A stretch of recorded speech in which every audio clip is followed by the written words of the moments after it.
a sight to behold. Not pretty, very dangerous. Drugs are flowing across. Human traffickers, you think of that as an ancient crime. It's not an ancient crime. It's more prevalent today in this world, far beyond the United States. It's a world crime given to us very much by the internet and bad people. The internet has made things in many ways better, in many ways much worse, but human trafficking, grabbing women in particular, and children, but women, taping them up, wrapping tape around their mouths so they can't shout or scream, tying up their hands behind their back and even their legs and putting them in the back seat of a car or a van, 3, 4, 5, 6, 7 at a time. They don't go through checkpoints. They go through areas that don't have a wall or don't have a steel barrier. They go up to the checkpoint, and before they get to it, they make a right or a left, depending on where they are. And they go out into the desert or out into the land, and they find the first area that doesn't have anything blocking its way. And they have mini highways all over the place. You can see it all over the place, and it's not good. And the only way you're going to stop it, the only way to stop it, without question, is with a very powerful wall or steel barrier. This is part of what we've just finished. This is a section that we're doing. This is what we've designed since I've been in. Some of the wall that they put up over the years, which, by the way, should have been put up, whether it looked good or not, should have been put up a long time ago. We inherited a lot of problems, whether it's North Korea, whether it's the Middle East, whether it's a lot of other things. We took over a lot of problems, and we're straightening them out one by one. One of the big problems we have is our border, our southern border, and we're going to take care of it. Now, the easy solution is for me to call a national emergency. I could do that very quickly.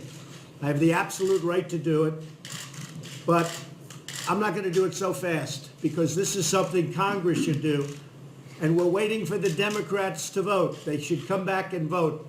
They want to go home. They're probably home by now. And Nancy and Chuck and all of the folks that could settle this thing in 15 minutes, I used to say 45 minutes, now I say 15 minutes. It's so simple.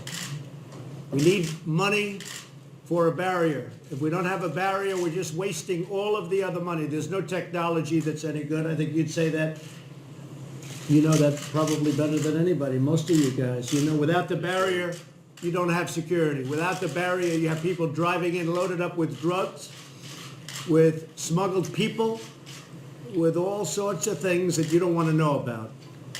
So we need a barrier. It's a very simple meeting. We can also do a much more major form of immigration reform, and I'd look forward to doing that along with many of the people at the table, including our vice president, and we look very much forward to moving on that. But first we have to get a barrier, because it all doesn't work without protection. The Rio Grande area where I was yesterday, you just have to look at it to see how dangerous it is. El Paso, Texas, went from one of the most unsafe parts or cities in the United States to one of the safest cities in the United States as soon as they put up the wall. They built a wall and fencing apparatus that blocked people. So they went from one of the most dangerous cities to one of the safest cities, all within a very short period of time. It's common sense, folks. Everyone knows it works. Everyone knows it's not expensive. They say it's medieval. Well, so is the wheel medieval. I looked at all the vans and all of the serious equipment that they surrounded me with yesterday. The Secret Service, the police, the Border Patrol, ICE. Every one of those had the wheel. Well, they say wheels are medieval too, but some things don't change. Wheels and walls. And they haven't found an alternative to either of those two, right? They haven't found an alternative. So we want Congress to do its job. We want the Democrats to come back and vote, wherever they may be. I haven't left the White House except to go to Iraq for a very short period of time, where I had a great experience, frankly. I met some great people, some great generals. We have great ideas having to do with Syria. It's working out very well, knocking the hell out of ISIS, and we're bringing our folks back home, and we're going to always have a presence.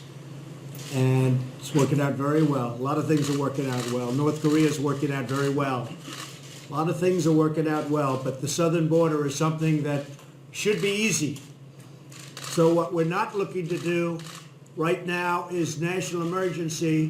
What we want to do, we have the absolute right to do it. In many ways, it's the easy way out. But this is up to Congress, and it should be up to Congress, and they should do it.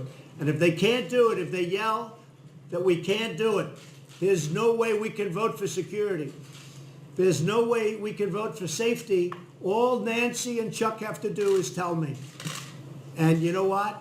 We'll start thinking about another alternative. But this is one of the easy votes they'll ever have. It's very simple. And then we go on to major reform on immigration. And I look forward to that because after 50 years of talking about it, they should have done it. And frankly, previous presidents should have done the wall. It should have been done, not just sections, small sections. The problem with doing a section of wall is they come around it. So the wall works for the area that it is, but when you have the big openings, they just come around it. And we can't allow that to happen. So we have great plans. I met yesterday with the Army Corps of Engineers. You know, we're building the wall right now as we speak. Somebody said, oh, but we had $1.6 billion and they haven't spent it. The reason we haven't spent it is because the contractors are building it. And unlike governments, and this government in particular, I like paying after it's built instead of before it's built. Okay, I learned that a long time ago in building buildings.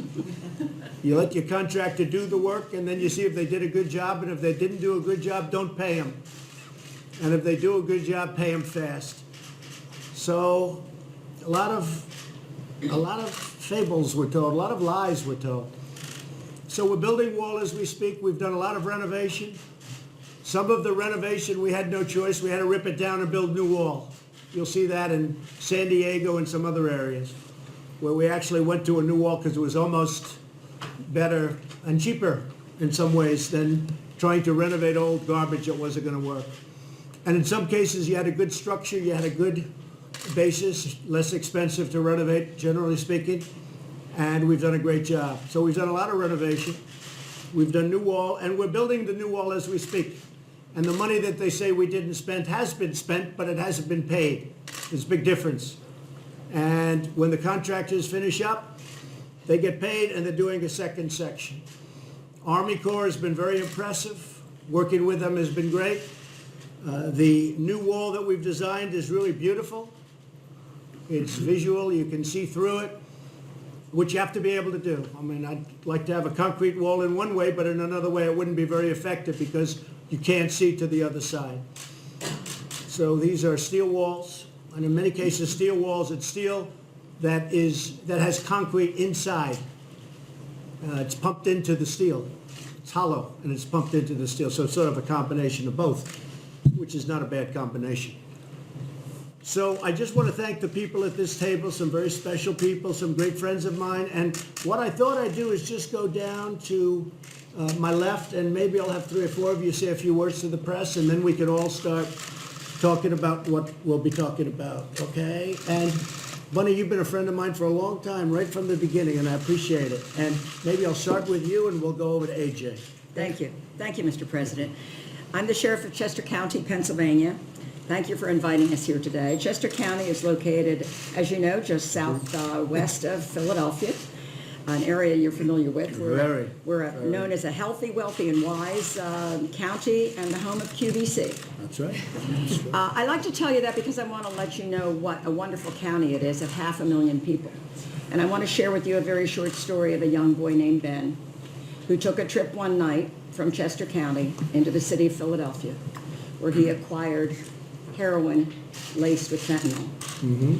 He brought that back to Chester County, and within an hour he was dead. I spoke to his father yesterday and told him I would be seeing you today. And I asked his father if there was anything he wanted me to share. He gave me a wonderful story. I've given it to Kellyanne. Kellyanne, you have the story, the family story. But I just want to read you the last line of the letter he sent to you, Mr. President, relating to his son, Ben.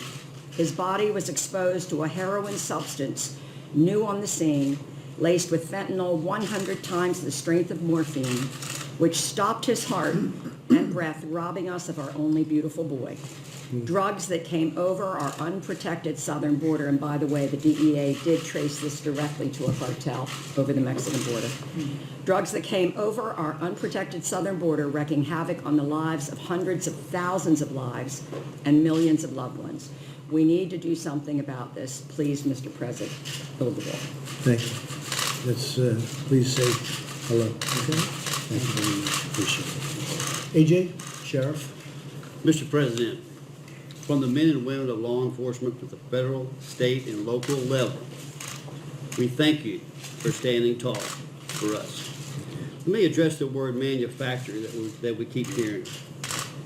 Very demeaning to law enforcement because there's not one agent, not any agency in this country that is not affected by manufacturing. Manufacturing, I mean by the metric ton of methamphetamine, heroin, cocaine, and marijuana that each agency in our nation has to fight every single day. And it is extremely distressing to law enforcement to have to listen to the rhetoric about manufactured crisis when we, for 10 years, over a decade, have been fighting this religiously every day. That affects every law enforcement agency in the United States on a constant basis. And so again, sir, thank you for your position on this and standing tall for us. Thank you, Sheriff. I appreciate it. On Wednesday, you probably heard a very young person with a great life ahead was stabbed, viciously, violently killed by an MS-13 gang member who entered our country recently through the southern border. He had a friend with him. They both came in together. Here, just for a short while, killed somebody. That wouldn't be the first. We have them locked up in pretty tough conditions. It's a disgrace. Came through the southern border. Please, say a few words. Mr. President Trump, I'm Pastor Pasquale from the International Church of Las Vegas. Thank you for having me today. Thank you for everything you're doing for America. Thank you. I would like to share something about human trafficking, the crisis we're having. As you know, we're connected to California. Las Vegas, Nevada is next door.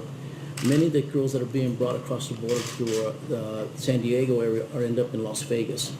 And what happens there is that, they're illegal immigrants, families that are coming in, and we're having the parents are coming to the churches and asking us if we could help them find their daughters because their daughters have been kidnapped into, human trafficking. And they said, I asked them, did you call the police department? Yes, we did. So I connect with the police department. Police connects us back. We're working together. And we're able to get these young ladies back. But the problem is that we're having it happen more and more and more and more than ever before. And what happens with the parents, they're afraid to call law enforcement to come and help. So they come to the churches first. They feel they're going to get deported. So we're there as a safe place for them to come, but then we connect them with the police department and do educate the Hispanic communities that the police is not going to arrest them for something that's happening on human trafficking. So, sir, we need your help. And So you are seeing human trafficking, especially with respect to young women, Yes. more now than ever before. yes, young women, yes. Pretty sad. Pretty sad. Thank you very much, Pastor. Appreciate it. Please. Mr. President, thank you for letting me be here. John Jones, Chief of the Intelligence Counterterrorism Division with the Texas Department of Public Safety. Great reputation, Jim. We've been there I've been in that position for 10 years. And as you well know, with Texas, we've been dealing with this crisis for a very long time. Some of the things we see and a lot of discussion you hear is about unaccompanied children, but the thing that bothers me is some of the children in Texas. In the last 7 years, we have over 4,000 people incarcerated that are illegal aliens in Texas jails for sexual assault. The sad thing is 62% of them are sexual assault against children. And those are Texas children. Those are American children. Those are our children. And for anybody to put a price on any child's life, that's our most precious and cherished national treasure. And we should do everything and anything as public safety servants, as parents, and as leadership to protect those children. And closing up that border to the bad people would be a great thing, John. Yes, sir. Great thing. Please, thank you. Mr. President, howdy. I'm T. Mike Lokar. I'm the sheriff of Victoria County.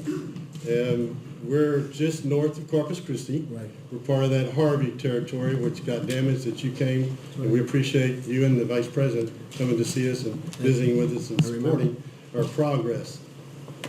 You've heard the rest of the story, as Paul Harvey used to say. Basically, we're the rest of the story.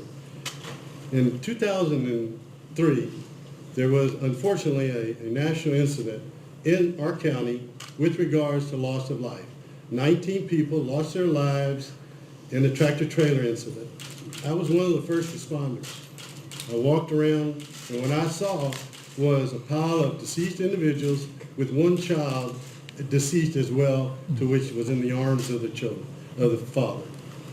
I vowed from that point on to go forward and make a difference, not only for our brethren sheriffs on the border, but also ourselves inland. We have to be multi-dimensional on this. We've deemed it as a fatal funnel, Mr. President. It's a Rio Grande Valley to Laredo. Anything to and from, it's Houston Right. and beyond. And so even in my jurisdiction, we have apprehended a child trafficking case in that area. We have taken on cases with slavery of the human being, but it's still all about law and order, Mr. President. And what we're saying is you have to shore up, you have to pursue the initiative that you have led. Now, I've been in forums like this with other presidents, and they listen, but you are the very first president, even in your candidacy, to support local, state, and federal agencies. And I admire you for that, and I appreciate you for that. But understand that it's multidimensional. Yes, it's the border. And as we told our fellow sheriffs on the border, look, if we can help you fix your problem, that's going to help us.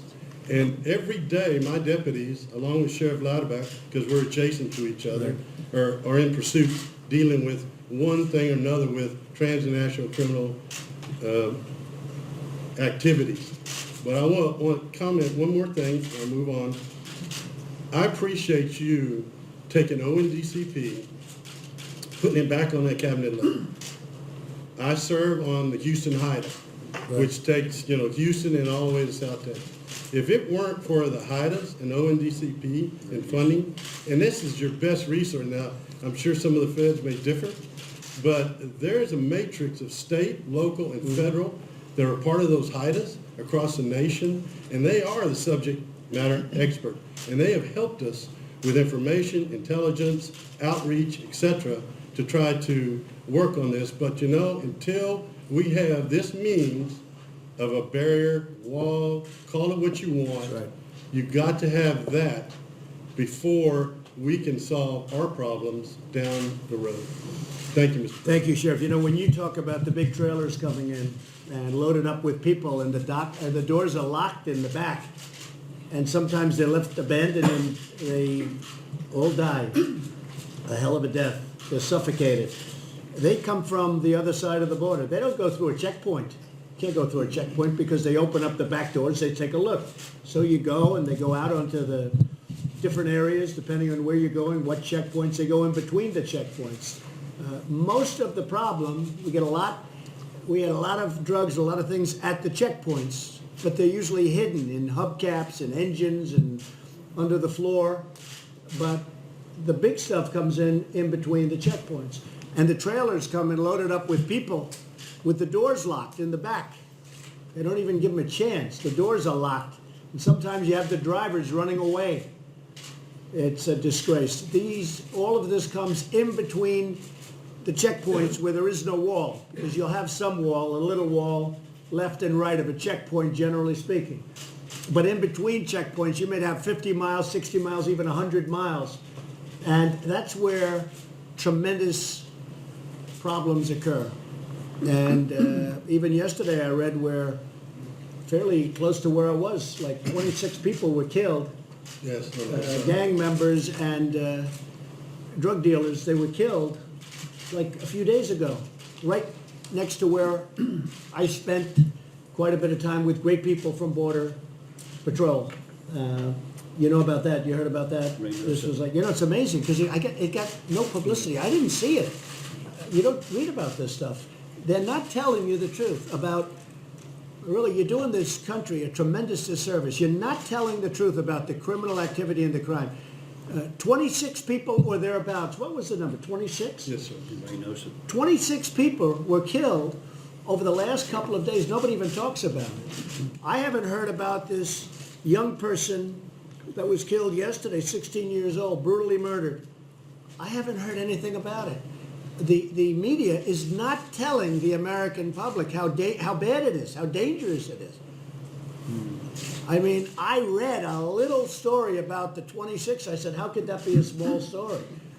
But what's going on, the crime and the drugs and the smuggling and of everything, including children, we're talking women, yes, but probably the biggest victim of everything we're talking about today are children. And children are used. They're dropped on the border and they're used to get people across because they have an advantage because of the stupidity of what we've got and laws that we've inherited. They have an advantage if they have a child. So they grab children at the border. They walk across. They get across easier if you have children. So they're just using the children. Then they tell them to get out of here. The worst victims are the children and the women. And you don't write about it. You write about nonsense. You write about Nancy Pelosi saying it's immoral to have a wall. It's immoral to have all these people killed. These people are being killed, and you don't report it because you're fake news. You don't report it. Many of you. 26 people killed, and I didn't even hear about it. I mean, nobody even knows about it. And that's, how close is that to where I was yesterday? It was right alongside, I think, right? How far is that away? Miles away. Miles away. You don't even hear about it because you don't want to tell the story of what's going on at the border. You don't want to tell the story about how dangerous it is. So you have people get up and say walls are immoral. What's immoral is what's going on. There's never been anything like it. And we can stop it so easy. And the Border Patrol and ICE, they're doing a fantastic job. But we're not giving them the equipment when we're not giving them the walls or the steel barriers or whatever you want to call it. We're not giving them the equipment. Remember El Paso. Remember what I said about El Paso. From one of the worst to one of the best. Yes, ma'am. Please, go ahead. I'm San Diego County Supervisor Kristen Gaspar. We're the 5th largest county in the nation. We actually have the busiest land crossing in the entire world. And we do rely on our border to maintain that strong binational economy, but at the same time, we rely on our border to keep us safe. The last time I had the opportunity to share the tragic loss of Alexander Mason, a young person in San Diego who was brutally murdered while his killer slipped freely across the border into Mexico. Today I'd like to share with you an alarming trend about what's really happening with the insecurity of our border when it comes to the exploitation of our children. There's an alarming trend in San Diego that our young teens in San Diego schools are being actively recruited by violent drug cartels. They're being pack mules for these drug cartels, smuggling heroin, cocaine, and fentanyl across the border. It's become such an alarming trend that they're being recruited over social media, they're being recruited over gaming consoles, they're being recruited in traditional safe spaces like our schools and our libraries and our parks. Last year, 527 San Diegans lost their lives. They overdosed because of these drugs that are pouring across our border. In addition, San Diego is America's finest city, but America's finest city is now home to the 2nd largest human trafficking industry in the country. Our children are being sexually exploited because of the insecurity at our border. San Diego, this evil industry, raked in close to $1 billion last year.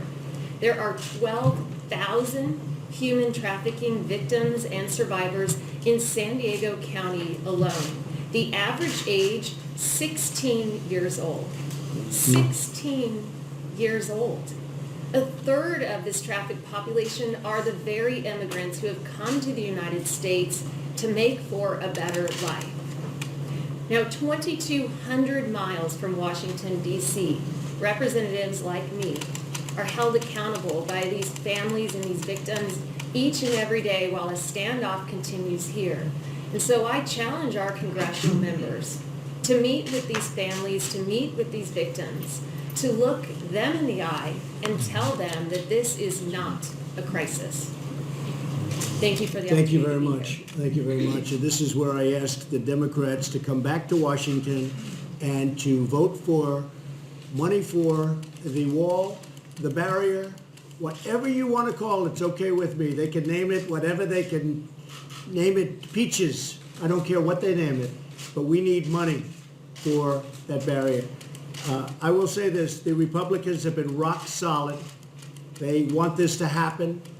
They've wanted it to happen a long time ago, and frankly, for many years, I'm not just wanted it to happen a long time ago, and frankly, for many years, I'm not just talking about now, I'm talking about for years.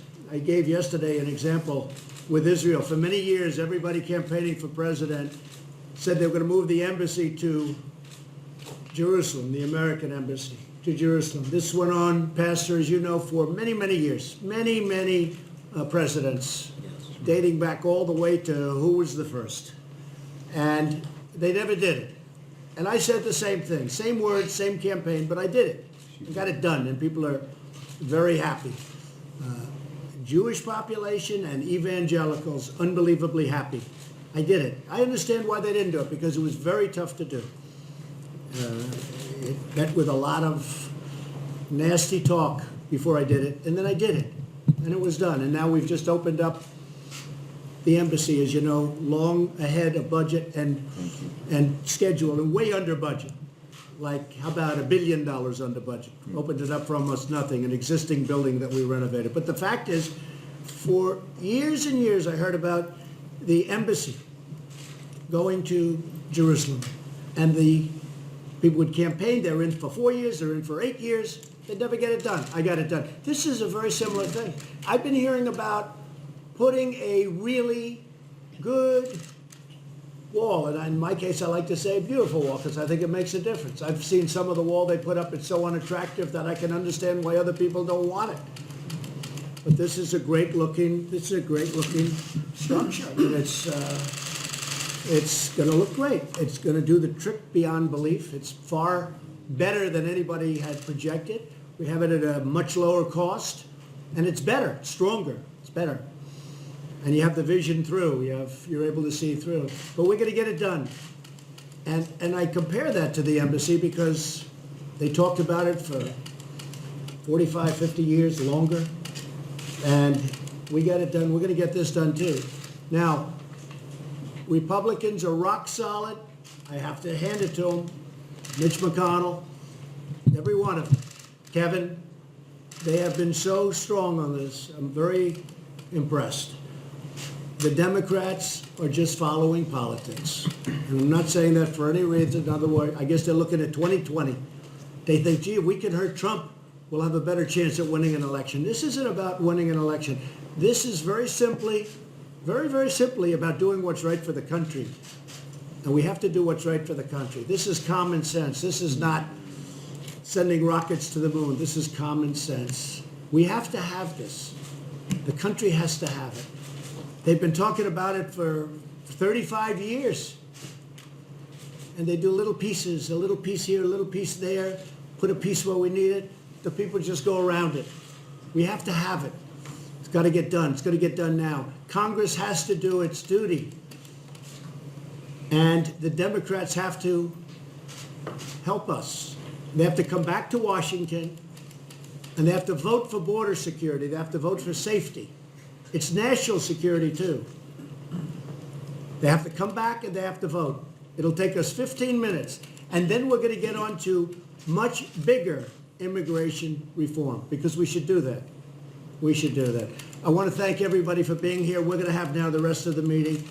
Media, thank you very much. I appreciate it. Thank you. Mr. President, any message to the federal employees? Any message to the federal employees who are not being paid today? Yeah, the message is that I appreciate their service to the country. They are incredible people, the federal employees that we're talking about. But many of them agree with what I'm saying and what the people in this room who are experts are saying. They don't want to see people killed because we can't do a simple border structure.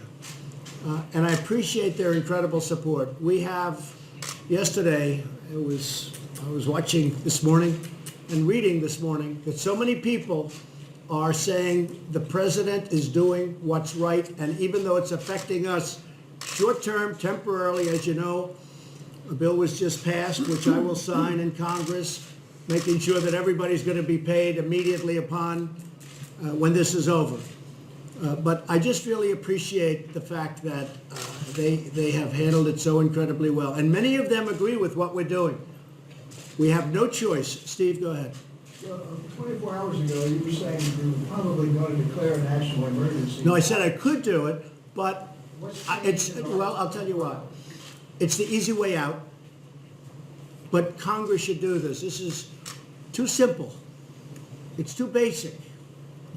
And Congress should do this. If they can't do it, if at some point they just can't do it, this is a 15-minute meeting. If they can't do it, I will declare a national emergency. I have the absolute right to do it. It says as clear as you can. Now, what will happen?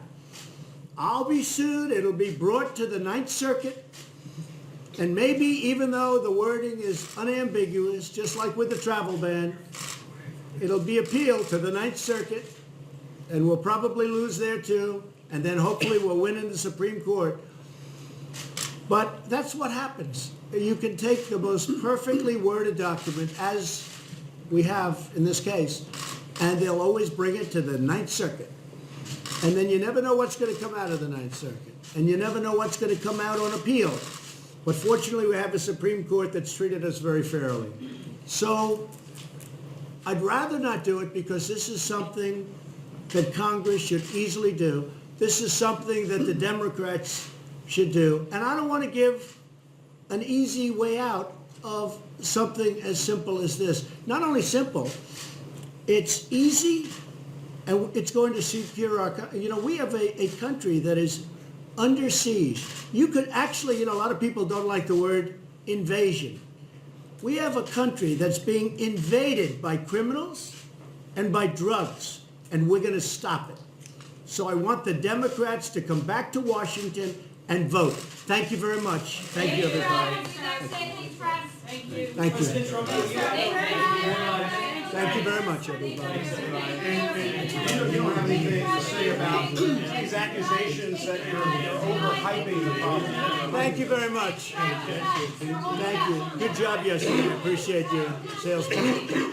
I appreciate your sales pitch. I didn't see an invasion at the border. Oh, you didn't? I know. That's because we had a wall. Actually, there are portions that didn't have a wall. Some people are dumb. Thank you. Good promotion for us.